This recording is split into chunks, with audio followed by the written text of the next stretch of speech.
ஒரு வழியாக புதுச்சேரி தமிழ்நாடு எலெக்ஷன் முடிஞ்சிடுச்சு.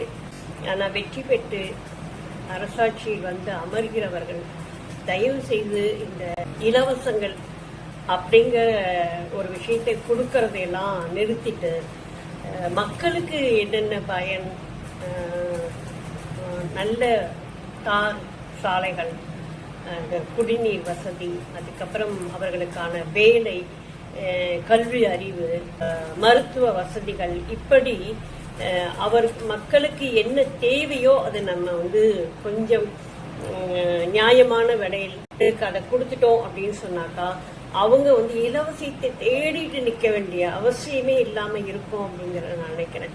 இலவசங்களை வந்து கொடுத்துட்டு நியாயமாக கிடைக்க வேண்டிய விஷயங்கள் கிடைக்கல அப்படிங்கும்போது மக்களுடைய தவிப்பு உச்சக்கட்டத்துக்கு போகும். கொடுக்கறது ஏன் வேணான்னு சொல்லுவானே அப்படின்னு வாங்கிக்கிறாங்களே தவிர அடுத்த கட்ட நிலைமைக்கு அவங்க போகும்போது இந்த வசதிகள் இல்லை அப்படின்னு நிறைய பேர் கஷ்டப்படுறாங்க. இலவசங்கள் தவிர்த்துட்டு நியாயமா அவர்களுக்கு கிடைக்க வேண்டிய அந்த பொருளாதார வசதியை நம்ம மேம்படுத்தணும் அப்படின்னு சொன்னா கண்டிப்பா அவர்களுக்கு இலவசங்கள் தேவையே இல்லை.